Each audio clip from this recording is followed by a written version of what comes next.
Assalamualaikum warahmatullahi wabarakatuh. Perkenalkan, nama saya Dea Dwi Indasari dari kelas 11 MIPA 1. Di sini saya akan menyebutkan poin-poin penting dari materi dinamika peran Indonesia dalam perdamaian dunia. Bab 4, dinamika peran Indonesia dalam perdamaian dunia. A. Peran Indonesia dalam menciptakan perdamaian dunia melalui hubungan internasional. 1. Makna hubungan internasional. Hubungan internasional merupakan salah satu jawaban bagi persoalan yang dialami oleh suatu negara ketika suatu negara mengalami kekurangan dalam suatu bidang, misalnya kekurangan tenaga ahli untuk membangun negerinya. Maka melalui hubungan internasional tersebut, manusia mengatasi persoalan tersebut dengan meminta bantuan dari negara lain. Oleh karena itu, hubungan internasional mempunyai kedudukan yang sangat penting dalam kehidupan suatu negara yang beradab. Secara umum, hubungan internasional diartikan sebagai hubungan yang bersifat global yang meliputi semua hubungan yang terjadi dengan melampaui batas ketatanegaraan. Konvensi hubungan internasional oleh para ahli sering dianggap sama atau dipersamakan dengan konsepsi politik luar negeri, hubungan luar negeri dan politik internasional. Ketiga konsep tersebut sebenarnya memiliki makna yang berbeda satu sama lain, akan tetapi mempunyai persamaan yang cukup mendasar dalam hal ruang lingkupnya yang melampaui batas-batas negara. Untuk memperluas pemahaman berikut dipaparkan makna dari ketiga konsep tersebut.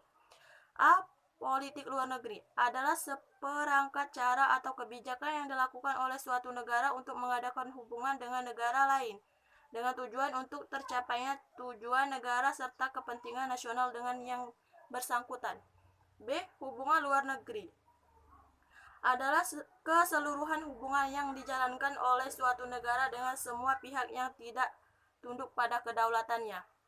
C. Politik internasional adalah politik antar negara yang mencakup kepentingan dan tindakan beberapa atau semua negara serta proses interaksi antar negara maupun antar negara dengan organisasi internasional.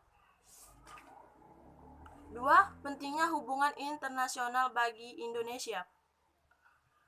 Suatu bangsa yang merdeka tidak dapat hidup sendiri tanpa bantuan dari negara lain untuk menjaga kelangsungan hidup dan mempertahankan kemerdekaannya. Negara tersebut membutuhkan dukungan dari negara lain. Suatu negara dapat menjalin hubungan dengan negara lain manakala kemerdekaan dan kedaulatannya telah diakui secara de facto dan de jure oleh negara lain. Perlunya kerjasama dalam bentuk hubungan internasional antara lain karena faktor-faktor berikut. A. Faktor internal, yaitu adanya kekhawatiran terancamnya kelangsungan hidup kesananya, baik melalui kudeta maupun intervensi dari negara lain. B.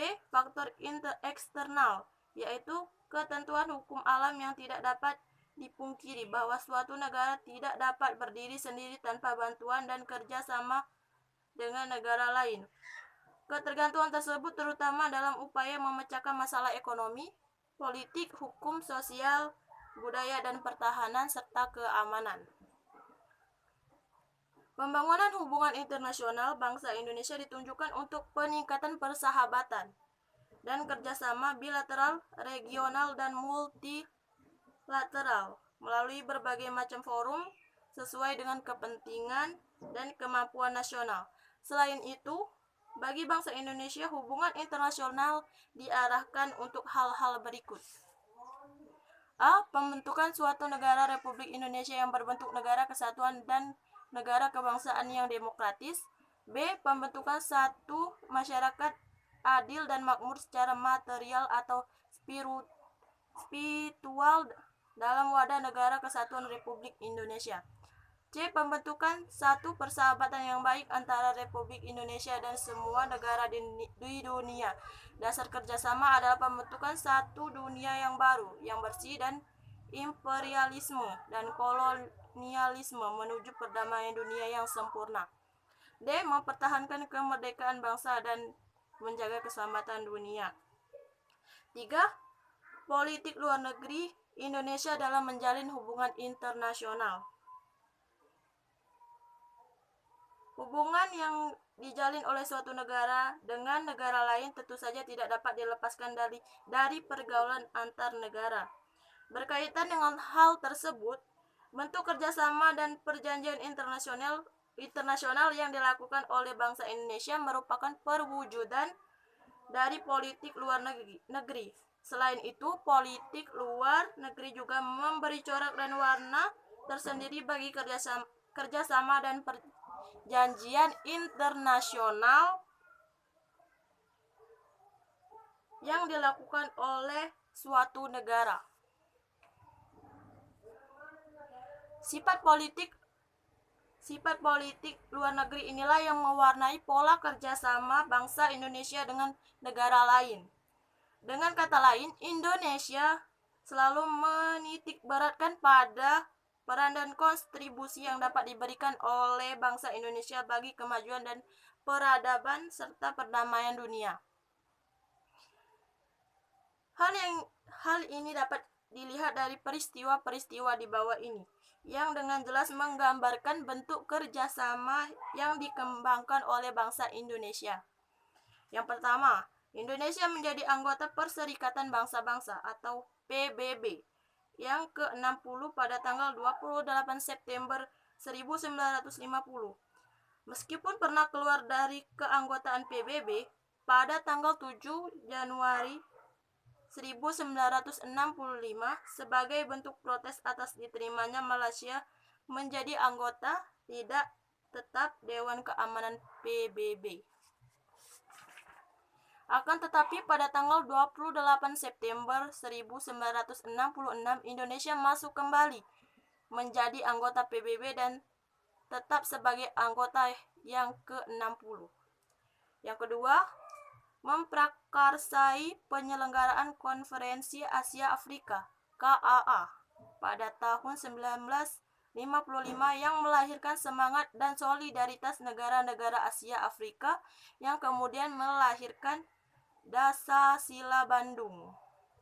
Yang ketiga, keaktifan Indonesia sebagai salah satu pendiri gerakan non-blok atau GNB pada tahun 1961. Bahkan pada 1992 dalam konferensi negara-negara non-blok yang berlangsung di Jakarta, Indonesia ditunjuk menjadi ketua GNB. Melalui GNB ini, secara langsung Indonesia telah turut serta meredakan ketegangan perang dingin antara blok barat dan blok timur. Yang keempat, terlibat langsung dalam misi perdamaian Dewan Keamanan PBB dengan mengirimkan pasukan Garuda ke negara-negara yang dilanda konflik seperti Kongo, Vietnam, Kamboja, Bosnia, dan sebagainya. Bahkan pada tahun 2007, Indonesia ditetapkan menjadi anggota tidak tetap Dewan Keamanan PBB. Yang kelima, Indonesia menjadi salah satu pendiri ASEAN, yaitu organisasi negara-negara di kawasan Asia Tenggara. Bahkan Sekretariat Jenderal ASEAN berada di Jakarta. Yang keenam, ikut serta dalam setiap pesta olahraga internasional melalui dari CIA, Games, Asian Games, Olimpiade, dan sebagainya. Yang ketujuh, Indonesia aktif juga dalam beberapa organisasi internasional lainnya, misalnya Organisasi Konferensi Islam, Organisasi Negara-Negara Pengekspor Minyak, dan Kerjasama Ekonomi Asia Pasifik. Yang kedelapan, menyelenggarakan hubungan diplomatik dengan berbagai negara yang ditandai dengan pertukaran perwakilan diplomatik dengan negara bersangkutan. Sampai saat ini, Indonesia sudah menjalin kerjasama bilateral dengan 162 negara. Sebagai wujud dari hal tersebut, di negara kita terdapat kantor kedutaan besar dan konsulat jenderal negara lain. Begitu juga dengan kantor kedutaan besar dan konsulat jenderal negara kita yang terdapat di negara lain. Sekian video dari saya akhiri. Wassalamualaikum warahmatullahi wabarakatuh.